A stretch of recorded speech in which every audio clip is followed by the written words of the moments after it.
Hello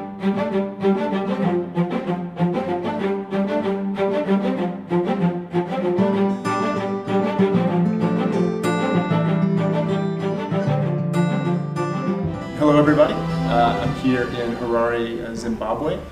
Very excited to be speaking today with Sarah Savory. Pleasure to have you with me today. Excited to be in Harare, excited to speak with Sarah and learn a lot about what they're doing at the Savory Institute, and just really to learn more about holistic management and really a wider understanding of what that work is, and that Sarah is really pioneering and going further with. So thank you for being here with me today. Thank you. Thanks for coming to Zim. Sure, I'm excited to be here for the first time. So it's really a beautiful city, a beautiful country. So just for people who aren't that familiar with it, what is holistic management, and where does this sort of system of thinking and practice come from? Well, it comes from my father, Alan Savory. So he's my dad, about 60 or 70 years ago, became very concerned about land degradation, especially in national parks, because he was very passionate about wildlife. So he set off on a journey, a lifetime journey, to regenerate land, to try and find a way to reverse desertification that he was seeing in the national parks here in Africa. And I won't go into all the details of a lot of stuff that happened, because you can watch his TED talk. But what happened was he was involved in politics as well, and ended up in self-exile in the United States. And what he found in the United States was that desertification was just as bad as any he'd seen in Africa. And in Africa we'd be blaming elephants in the national parks, and we'd been blaming livestock outside of the national parks. And in America, in similar climates like arid areas with long dry seasons, and in the national parks in those areas, there was terrible desertification that was worse than anything he'd seen in Africa, and there had been no elephants and no livestock on the land for hundreds of years. So he really, his whole life was to reverse desertification, and he knew it was something to do with animals, with herding animals, and I'm talking about arid areas, I'm not going to talk about humid areas of the planet. They develop very differently, but arid areas of the planet with long dry seasons develop very differently to humid areas. And so he started doing experiments with livestock, herding, trying to mimic nature, trying to mimic wild herds, to see if they could start reversing desertification. And they had some spectacular successes and equally spectacular failures. And fast forward many years of many people, ranchers in Zimbabwe helping him, and in the States, wildlife ranching. He's coined the phrase game ranching. And just years of trial in big areas. And eventually what he stumbled upon was that he was only managing land and animals. And you cannot manage land and animals in isolation from livelihoods, people, and our economies. So those three things are so intricately connected that you have to manage those three things as one, because if you make a decision for one in isolation, you're going to cause knock-on effects on the others. So over the next few years, they developed a way to make decisions that addressed all of those things as one, rather than how we separate them. And what he'd stumbled upon was that all human beings, every human being on the planet ever, has a genetically embedded way of making decisions. So a decision-making process that is genetically embedded in us for our primitive world. So when we were cave people. So when we were cavemen or women, we used to just base our decisions on our needs, our desires, or to address a problem, which we wouldn't have had too many problems in those days. So all tool-using animals basically have this decision-making process. So back in those days, our only technology was sticks and stones, and our decisions couldn't harm our environment. And what happened was we developed fire. We learned how to use fire. And suddenly our sticks and stones became more and more sophisticated forms of technology, which changed our social behavior. So our lives were easier, we could get spears, we could, slowly make more and more things that changed our social behavior within our ecosystems, and we could suddenly do great harm to our environment, Right. which we just couldn't do with sticks and stones. So our decision making started becoming too narrow. The context for our decisions, our needs and desires and problems, it was too narrow for this complexity that we were creating with our social lives and our what became our economies. So that's basically what my father stumbled upon. And then as we went, I think we were talking earlier about how I look at it as people became sort of power hungry and fire wielding and sort of started having this complete disregard for anything because they had this power over nature and over each other and over technology, and we became obsessed with fire and technology, and we forgot our roots, our nature, and we became more and more disconnected from what was natural. And what we did was we started eradicating huge herds of grazing animals, and we started to replace their role on the grasslands with fire. So that's where the desertification side of the decision making comes in. And we, over centuries, really eradicated huge numbers of animals, and we started our agriculture. We started to get sort of lazier and lazier, I guess, as our technology got better. And all our decisions were reduced, or all our actions were reduced to needs, desires, or problems without any thought to the knock-on consequences later down the line. So if you fast forward to our day today, our world is in chaos. We are in conflict, constant confusion. We're causing more and more damage to our environment. And it's all because our decision making is one we had for a primitive world, where we couldn't harm our environment. Now every decision we make comes with these knock-on consequences that we give no further thought to. And yes, some people will think, oh, if I do that, it's not good for the environment. But I'm talking on a much deeper level, of decision making. And also, I'm talking when we form governments, when we form organizations, they take on a life of their own. And the decisions, by making decisions like this, reducing them to needs, desires, or problems, or our policies, or anything like that, we're creating monumental knock-on effects down the line with no further thought.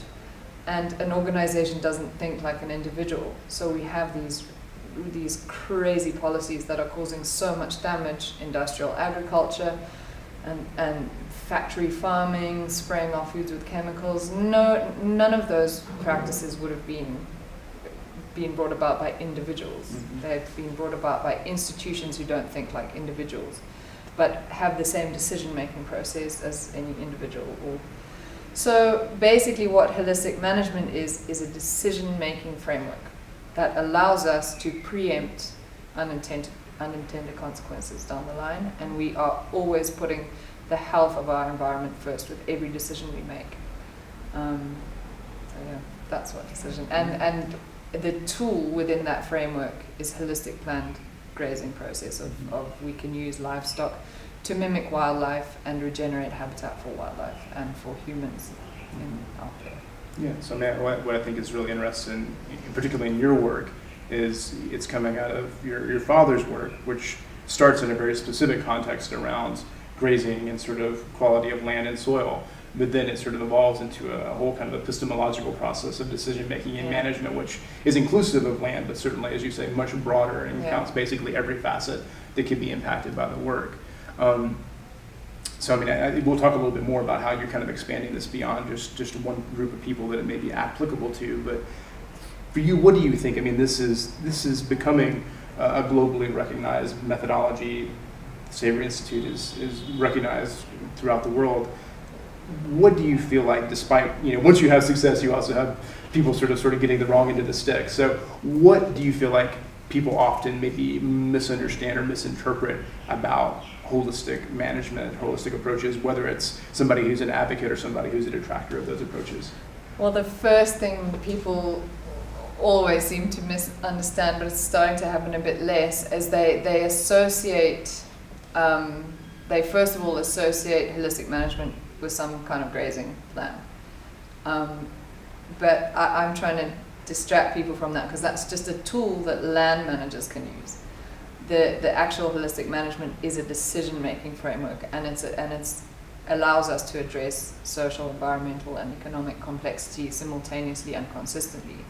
And the other thing that people don't understand is the decision-making side. So if I say to people, all our decisions are reductionist, it's sort of like, they can't tell me that I'm reductionist, and a sort of egotistical thing gets in the way.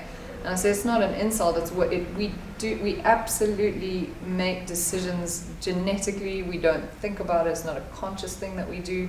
So no matter what management framework you look at in the world that's been developed, where the rubber hits the road, it's always, we zoom it right back down to our needs, desires, or to address a problem without thinking of the knock-on consequences or checking that that decision is sound. So those are the things, so people will say, but I have a holistic approach, or I look at the whole picture, I have a holistic approach, and that's great, but your decision will still be reduced to a problem or a need or a desire. So what holistic management does is makes you develop a holistic context, which we'll probably go into just now, where you check every decision is in line with that. And then if you're not sure on the decision, that it's leading you towards your context. So it's not a goal, it's not an approach, it's something you operate within. So it's something very profound and deep that you develop. And then you align your goals with that context. So you check if you're not sure about it, and the last of the checks in the framework is your gut feel. How do you feel about this decision? And as individuals, it's not so difficult to adapt to that. It takes a couple of weeks to learn to be thinking in a different context, and really you've got to really practice. It's not something that comes naturally at all, and you've got to be very invested in your context, because if you're not invested your heart and soul into that context, and you want this better world, and you always want your decisions to be bringing about this better world, you will automatically reduce. And we've Savory Institute have discovered, and my dad, throughout the years, that people who don't get fully invested into their context will revert back to just that reductionist decision making. Well, I want to look at sort of both generations of your work, your father's work and what you're doing. So I don't want to go into too much detail about sort of the sort of original work here, but I mean, I think one of the reasons that people are so excited about holistic management is because people can see the results. Yeah. You know, it's not just this is something we've come up with on paper, we think it's good, but people can go to the properties that the Savory Institute has managed, and they can see a difference. So just looking at that particular version of the work, for you personally, what is it like viscerally to go onto one of those properties? What does it feel like? What does that feel like versus going on to just a conventionally managed property? I can't even. It's such a difference. You can't even sort of. You can see I'm a bit lost for words. So Africa Centre for Holistic Management, which is up near Victoria Falls here. So that's the longest running Savory Hub. That's where my dad first started all of his trials and whatever, and that's been going for over 20 years. And it's a wildlife area, so there's a management herd of livestock that are regenerating the land for the wildlife in the area. But loads of elephants, lions, hyenas, you name it. It's just incredible. Impala, sable, kudu, and the biodiversity increase every year. In spite of the last 17 years, we've had really quite low rainfall. With last year was the worst drought we've ever known. We only had 280 mils of rain, and the average is about 600 or 700 mils. So last year was a disaster rainfall-wise again, and we flew through that year. There was plenty of grazing for the livestock, plenty of grazing for the elephants. We'll have up to 1,000 elephants on the property at any time, and it just grows every year. So we get more and more insects, more and more birds, more and more grasses, more and more water, more and more wildlife. It's just absolutely incredible. And my kids and I take them into the national park, which is 30 kilometers away, which is the best management the world knows in national parks. That's it for management. And it's like being on the moon. There is no grass. There's not a blade of grass. The trees are all growing in defensive ways with big thorns. It's the most, I can't even describe how depressing. My kids even say to me, Mum, we don't want to come in here anymore. And the last, I was there in October last year, September last year, just before the rains, filming, and that was after that terrible, terrible drought. And we didn't see a single elephant. I think we saw one elephant. I asked my kids, I say, because when we go in there, I say, we're going to count something. We're going to count bird species, we're going to count insects. Little things that are your indications of healthy ecosystems. We didn't see a single bird. Not one. Not one. And we drove right through the park, and I filmed, and we got back onto Africa Center, and I said, right, we're going to stop here. And we counted 15 species, not birds, species of birds. And we stopped at 3 places, and we counted, the most we counted was 25 in one place. Same day, same rainfall, same wildlife, same everything, different management, different tool. So it's really, really, and then you go into the communal lands, it's the same thing. It's depressing. They've got a lot of trees, but they have desert forests, there's no grass. So, you know, the world is saying we need to plant trees. I'm like, well, we're not giving the input that, because there's no new trees germinating in our teak forests on bordering ACHM. It's just desert forest, and the big trees are dying. There's no saplings germinating, but we want to plant more trees. But nature can plant her own trees, but we're not using the right tools, and we're not giving the right decision making for that land.